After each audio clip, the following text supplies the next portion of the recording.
Most people don't fail because they're not talented. They fail because they've convinced themselves it's not possible, so they never really try. But what if that belief is the only thing holding you back? It's about what actually happens when you act as if your goals are possible, even if you're scared. Because once you shift your mindset, everything else starts to move with it. One belief is if the future already belongs to you. There is a force far more powerful than talent or education. It is belief, and until you possess it, all your potential sleeps like a lion in chains. Belief is not a wish. It is not hope. It is the inner knowing that what you desire is already yours. When you believe with unwavering certainty, when your heart and your mind align in agreement with your future, you tap into the hidden engine of creation.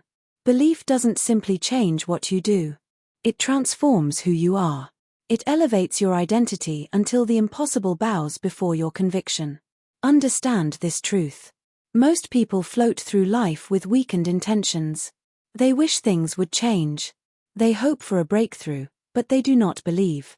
The Apostle Paul said in Romans 4 verse 17 that faith calls those things which are not as though they were. That's not poetry. That's a law of the mind. The person who acts as if it already is will always outperform the one who waits for proof. Your belief must come before the evidence. The evidence does not build the belief. The belief commands the evidence to appear. Take possession of your mind. Dominate it. Train it. You must become the guardian of your thoughts, refusing to entertain doubt, fear, or hesitation. These are lies, smoke, shadows that dissolve the moment you shine the spotlight of belief on them. The world will offer you reasons to stop, to wait, to shrink, but you must reject them all. You must say, I do not negotiate with my destiny. For what is real is not what others see. It is what you decide to be real. John D. Rockefeller understood this. Born into obscurity, surrounded by scarcity, he believed from the earliest days that he was destined to build empires. He did not wait for others to crown him successful. He carried that crown in his posture, his voice, his actions, even as a young man earning meager wages. He was not pretending, he was proving a reality already established in his spirit, and the world eventually caught up. So must you. Your belief is the seed, your daily actions are the water, your persistence is the sunlight. Together they create a harvest that others will call miraculous, though you knew it all along. This is not fantasy. It is principle. It is the same law that has governed every man or woman of significance who rose from nothing to greatness. Nurture your belief. Feed it daily. Speak to it. Visualize it. Act on it. Protect it from the weeds of cynicism and the thorns of delay. Because when your belief becomes strong enough, nothing can stand against it. No circumstance, no setback. Belief makes you unstoppable. In one day, when the world stares in wonder at what you've become, you will smile, not in surprise, but in recognition. For you knew it long before they did, because you believed. To rewire your mind to expect victory. You cannot achieve greatness while expecting failure. That is not merely a statement. It is a spiritual law. No individual can rise higher than the thoughts he allows to dominate his mind. If you secretly expect to lose, you will. If you prepare for defeat in your heart, no strategy can rescue you. The mind, once conditioned to fear, to doubt, to see obstacles instead of opportunity, will sabotage every chance at breakthrough. And this sabotage is not loud. It is subtle. It appears in hesitation, in procrastination, in excuses. You will call it wisdom or realism, but it is fear in disguise. But here is the liberating truth. Just as the mind was trained to doubt, it can be trained to expect victory. It is not fixed. It is fertile. It grows what you plant. Proverbs 23 verse 7 declares, as a man thinketh in his heart, so is he. This is not poetry. This is law. Your mind is the factory of your fate. What you feed it will manifest as your experience. Feed it fear. You harvest failure. Feed it faith, and you will see possibilities stretch before you like a sunrise after a long night. So each morning you must take possession of your mind before the world lays claim to it. Speak your vision aloud. Command your inner world before the outer world can impose its noise. See yourself already victorious. Already walking through the doors you once thought were locked. Think in terms of abundance, not scarcity. Speak of potential, not limits. Expect good. Prepare for progress. Let no negative image occupy the canvas of your imagination, because whatever holds your focus shapes your future. Challenges will come. That is a guarantee, but you must rewire your perception. Challenges are not stop signs, they are stepping stones. They are not proof that you should turn back. They are tests to qualify you for the next level. Remember James J. Braddock?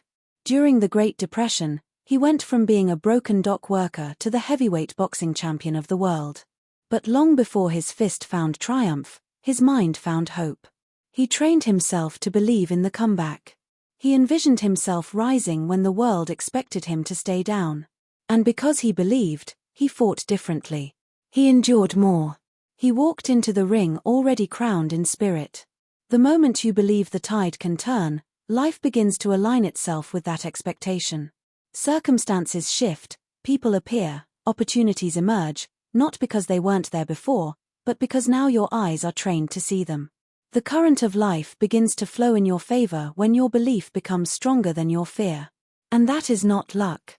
That is cause and effect. You must become the architect of your inner world. Construct a vision so strong, so clear, that no temporary defeat can shake it. Discipline your thoughts. Monitor them. Like a watchman at the gate, refuse to let mediocrity or comparison take root. Every day is a battle for belief, and every time you expect better, you rise higher. Train your mind to expect elevation, and elevation will find you. This is the secret of the achievers, the victors, the giants of history. They mastered their internal climate, even when the external weather screamed failure. They saw sunshine when the sky was grey. They acted rich when their pockets were empty, and because they believed differently, they lived differently. So I ask you, what do you expect? What do you see when you close your eyes? Do you see a future worth fighting for? Then begin to think like it. Speak like it. Walk like it. Refuse to entertain any version of reality that contradicts your vision, for your life will always follow the direction of your most dominant thoughts. Victory does not visit the doubter. It belongs to the one who expects it, plans for it, and refuses to settle until it is theirs. The current is waiting. Believe and watch it carry you to heights you once only dreamed of. 3. Act as if your goals are non-negotiable. The average man treats his goals like wishes, fragile ideas easily broken by delay, discomfort, or distraction. He says I want, but he does not mean I will.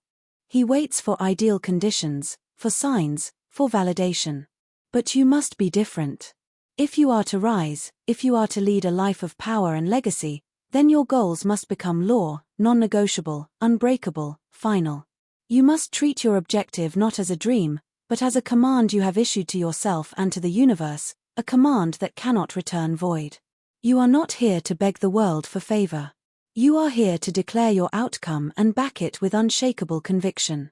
Success is not given to the man who hopes. It is earned by the one who decides. Your mind must be made up so completely, so finally, that even if storms arise or obstacles stand tall, you walk forward without blinking. Your decision must burn within you like a divine fire, unquenchable, untamed, unstoppable. This is the energy of creation. God did not tell Moses to wait for the sea to part.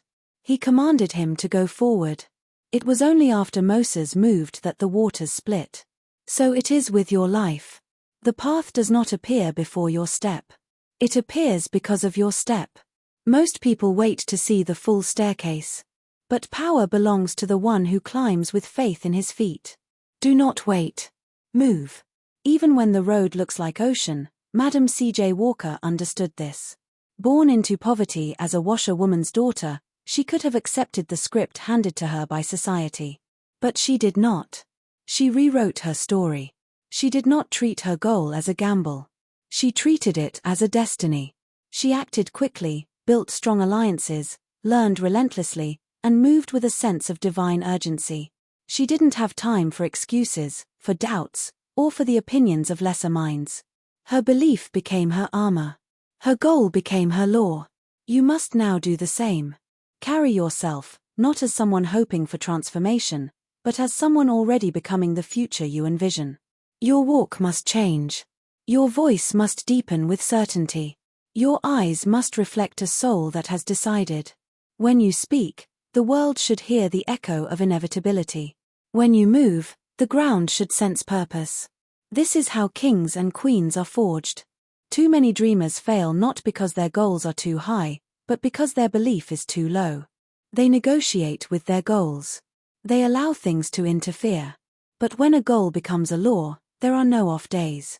There are no back doors. There is only forward, only fire, only finish. Write your vision on the tablet of your heart. Burn it into your habits. Protect it with your time. Water it with action and watch how doors open that logic cannot explain. Watch how people appear, how opportunities arise, how favor flows, not because you are lucky, but because the universe obeys those who believe enough to move. Make your goal a law. Let it become your identity. And once it does, no force on earth can stop its fulfillment. 4. Surround yourself with belief builders, not doubt dealers. No man, regardless of talent or potential, is strong enough to believe in himself while drowning in the voices of doubt. You may possess a vision so pure, so powerful that it can ignite mountains, but if you place it in a toxic atmosphere, it will wither before it ever begins to burn. Your environment is not neutral, it is either lifting you or lowering you. It is either feeding your belief or bleeding it. That is why you must guard it as fiercely as a king guards his throne. You are the gatekeeper of your mind, and every word you hear, every opinion you entertain, every person you associate with, enters your mental fortress either as a builder or a breaker. In 1 Corinthians 15 verse 33, the scripture warns us plainly, bad company corrupts good character. This is not merely a moral warning, it is a strategic one. For just as wrong company can erode your belief, right company can multiply it. The words you absorb today will echo as actions tomorrow. Your belief does not exist in a vacuum. It is shaped by the conversations you have, the energy you absorb, the standards of those around you. This is why you must deliberately choose your tribe. Surround yourself with visionaries, people who speak to your purpose, not your past, people who fan your flame, not smother it. If those in your proximity do not challenge your doubts and call out your greatness, they are not allies. They are liabilities. Booker T. Washington, born into slavery and limitation, rose to become a national leader in education and upliftment. How? Not by wishful thinking, not by raw talent alone. He surrounded himself with mentors, educators, and allies who reflected back to him the future he envisioned. His success was not a solo journey, it was a strategic environment. He built a circle that demanded growth, that reinforced belief and that gave him no room to shrink. You must do the same. Audit your environment ruthlessly. If someone consistently plants seeds of fear, doubt, or limitation in your soil, they are poisoning your garden. Remove them with love, but with finality. Then replace them with those who speak in the language of elevation. Find those who think bigger, who act boldly, who see the unseen with faith and move like destiny is their birthright. Iron sharpens iron, and your belief will never grow to its fullest strength in isolation. You need shared vision. You need voices that echo your conviction. You need people who say let's go higher when your mind whispers maybe we should stop, because belief is not only an internal fire, it is a collective flame. It becomes stronger when others breathe life into it. Plant yourself in rich soil, in communities of courage, in rooms where your dreams feel small, not because they are, but because those around you dream even bigger. Your tribe is your multiplier. Their presence becomes your momentum, their words become your armor, their standards become your expectations. And once you are firmly rooted in the right environment, belief becomes natural. It no longer has to be forced, it becomes your default setting. And from that place there is no mountain too high, no goal too bold. Because now your belief is not just your own, it has become ours, and collective belief moves faster than any obstacle in its way. 5. Rewrite your past by reinterpreting. Your story is not what happened to you. It is how you tell what happened to you. Every event, every heartbreak, every closed door is not your identity. It is raw material. And like any raw material, its power lies not in what it is, but in what you make of it. Most people wear their pain like a prison sentence. They rehearse it, replay it, relive it until it defines them. But champions, builders, and visionaries do something different. They take their wounds and forge them into wisdom. They stop asking why me and begin asking what now? You must understand this truth. Your past is not a verdict. It is a classroom. Every failure you endured, every betrayal you survived, every delay you hated was not there to destroy you. It was there to develop you. In Genesis 50 verse 20, Joseph tells the very brothers who sold him into slavery, "You meant evil against me, but God meant it for good." That is not denial, that is dominion. It is the power to reinterpret your scars, to pull gold from the ash. Pain is not the enemy. It is the sculptor of your purpose. Stop rehearsing your pain. Start harvesting the purpose that was hidden in it. If you only see what you lost, you will miss what you gain. Strength, discernment, patience, clarity. These are the treasures forged in the fire.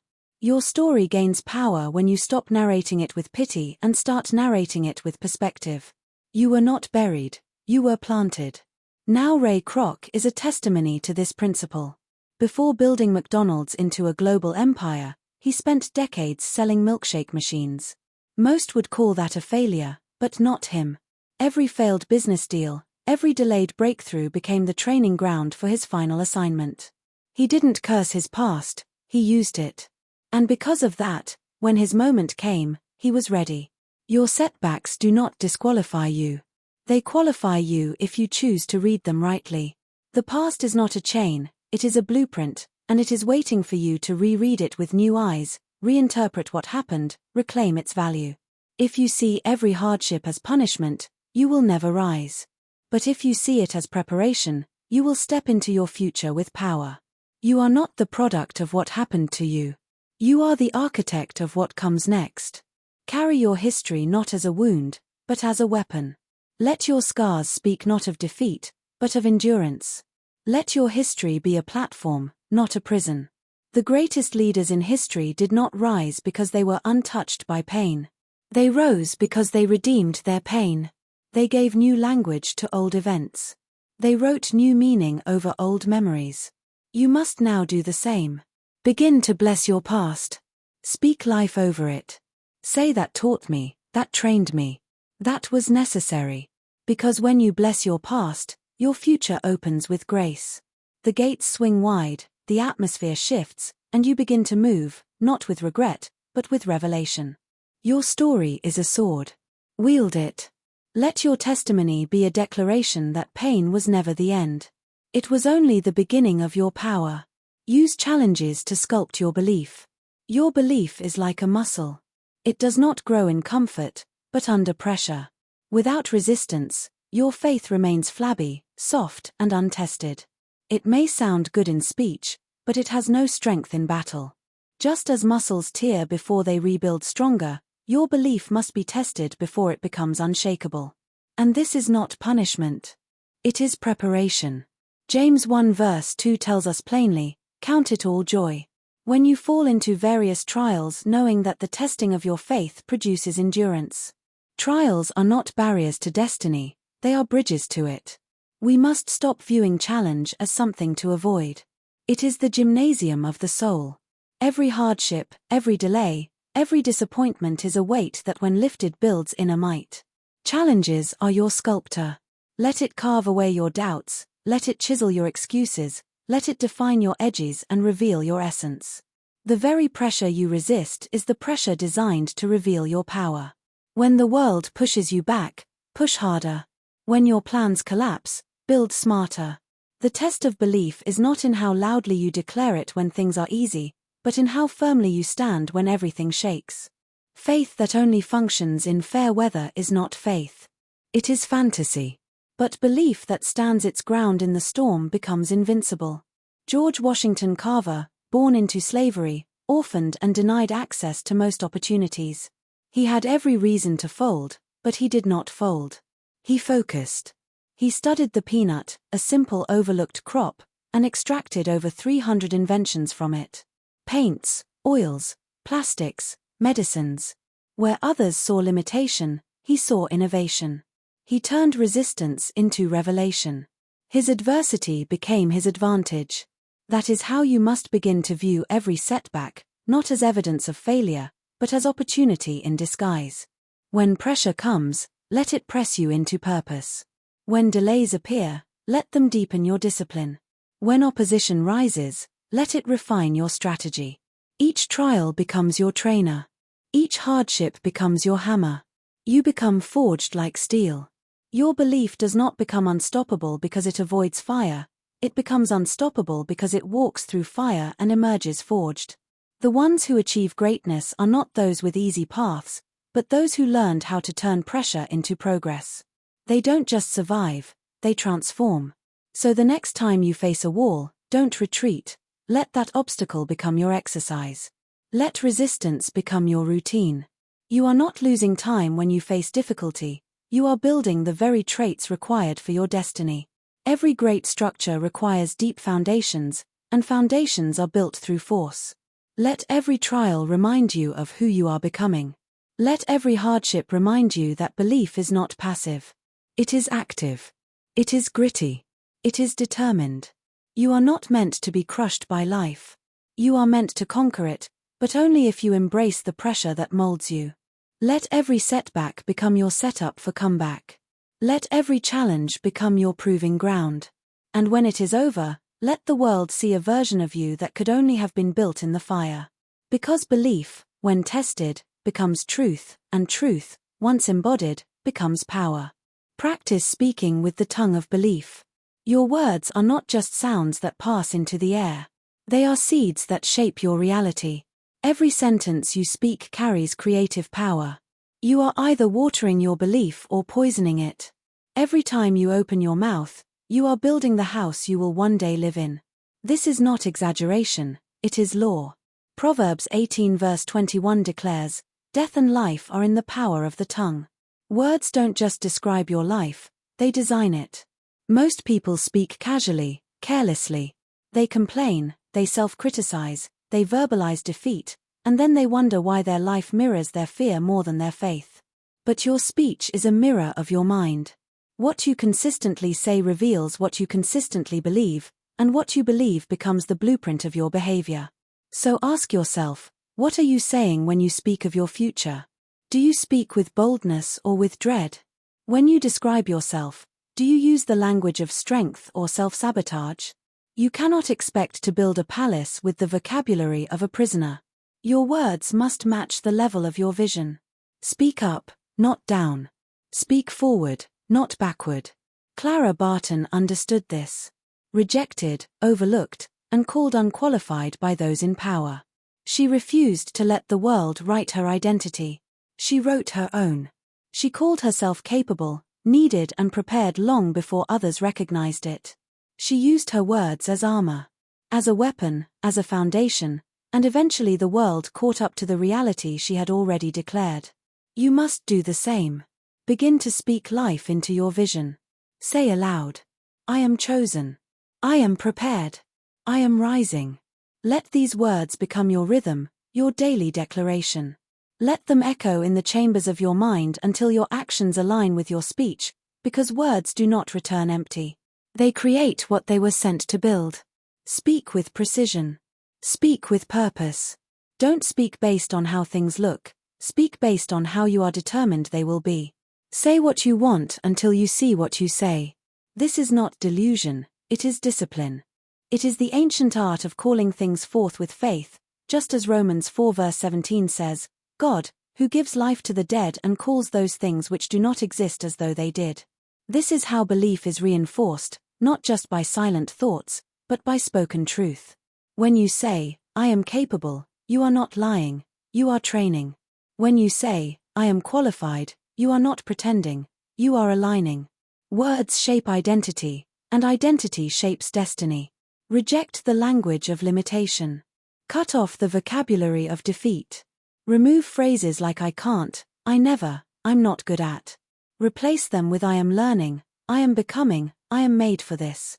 Speak as though the heavens are listening because they are. Speak as though your words matter because they do. You are not powerless. You are not waiting on the world to give you permission. Your tongue is the pen of your prophecy. What you declare consistently becomes what you experience eventually. So let today mark a shift from casual speech to creative command, from small talk to spiritual strategy, from reaction to declaration. Because once your words rise, your world cannot stay the same. Speak life, speak strength, speak and keep speaking it until what you say becomes what you see. Set your vision in stone, but your path in sand. There is a difference between the goal and the method. The goal is your North Star. It must be fixed, clear, and unshakable. But the method, the path you take to reach it, must be as flexible as water. Too many people confuse the two. When one plan fails, they abandon the dream. When one door closes, they assume the vision was wrong. But destiny is not a straight line. It is a winding road, and your ability to adapt determines how far you travel. The Israelites had a promised land. That destination was never in question. But the journey, it was filled with deserts, delays, battles and turns they never expected. They wandered, they adjusted, they grew. And yet the promise never changed. The lesson is this: your method may need to change 100 times, but your goal should remain untouched. If one route closes, find another. If one door locks, knock on the next. If the map tears, draw a new one, but never lose sight of the treasure. Andrew Carnegie is a living testimony to this principle. He did not begin as a titan of industry. He began as a bobbin boy, earning a few dollars a week in a cotton factory. But he didn't let that starting point define his ending. He climbed. He pivoted. He educated himself. He formed strategic alliances. When one opportunity dried up, he found another. He did not treat blocked paths as dead ends. He saw them as invitations to invent a new route. His goal was greatness. His method, constantly evolving. You too must learn to bend without breaking. A tree that refuses to sway in the storm will snap, but a tree that leans with the wind remains rooted. So it is with your purpose. Rigidity in vision is strength. Rigidity in process is folly. The world is constantly shifting. You must shift with it. What worked yesterday may not work today. What was once a strength may now be obsolete. Wisdom is the ability to discern the difference. Never confuse a detour with a dead end. Just because life takes you in a circle doesn't mean you're lost. Sometimes the long way becomes the right way. What matters is not how straight your path is, but how steady your spirit remains. Keep your eye on the mountaintop, even if the trail disappears beneath your feet. Vision will carry you when visibility is gone. Build your plans with determination, but walk with humility. Be prepared to abandon methods, not missions. Be quick to shift tactics, not targets. And above all, be rooted in the why, even as you modify the how. This is the strategy of champions. Clarity of purpose, flexibility of approach. Flexibility is not weakness. It is wisdom with vision. It is strength that knows how to move. The most dangerous thing you can do is cling to a broken plan out of pride. Adjust, rethink, rebuild, not because your goal has failed, but because you are wise enough to evolve with the terrain. So as you pursue your purpose, remember this. The method is the servant, not the master. Let your dreams stand like a mountain. Let your method flow like a river, and no matter how often the path twists, never question the destination. Stay fixed in your goal, stay fluid in your method, and you will arrive stronger, wiser, and exactly where you were always meant to be.